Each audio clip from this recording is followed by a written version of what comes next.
Hi, I'm TJ Mannarino, and I'm the Director of Design for Universal Orlando's Halloween Horror Nights. I'm going to take you through a wonderful tour of Halloween Horror Nights. It is going to be a behind-the-scenes look at some of the creatures, the characters, some of the sets and scenic pieces that the guests get to experience here in October.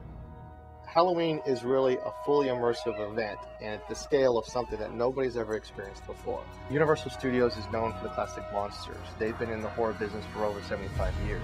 Halloween Horror Nights really is a chance for you to live that experience. This year, we're real excited about bringing the New Line characters to life. We have Freddy Krueger, Jason Voorhees, and Leatherface. We're going to transport you to their environments and wreak all the havoc that they bring. Also this year, we've taken a horror property that's a Universal picture called Dead Silence, and it was basically your classic ghost story. It was a character called Mary Shaw, who had been wrongfully killed in her past and has come back now to haunt the streets and the town of Raven's Fair. Well, for us, it was perfect to create a haunted house around this character and this story. You know, there's environments like graveyards, there's environments like a morgue, everybody's afraid of a morgue. You know, there's an old decrepit theater, and this character, Mary Shaw, lives in this wonderful theater. She has her own dressing parlor, and she's vintage. She's actually from the 1940s. When we started the design, we focused a lot on the details. What are images and scenes from this film that are unique and at the same time recognizable? People want to be familiar a little bit with their theater because it becomes more real for them. They try to utilize the story so that you're actually on the same journey as the movie was.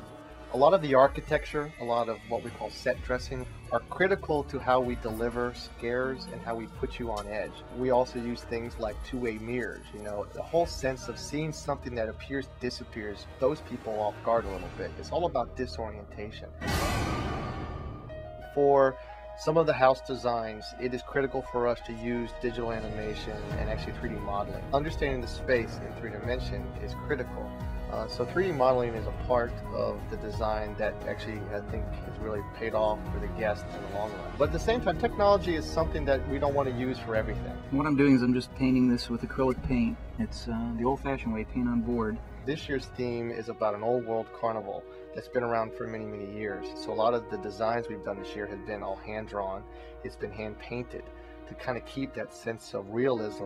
You know, so technology and old techniques really sell the story. This is something that you can't see anyplace else but Halloween Horror Nights. I can talk to you a lot about it, but the reality is until you come here and live it and be afraid of it and get scared by it and go home and have nightmares of it, you really haven't experienced Halloween Horror Nights.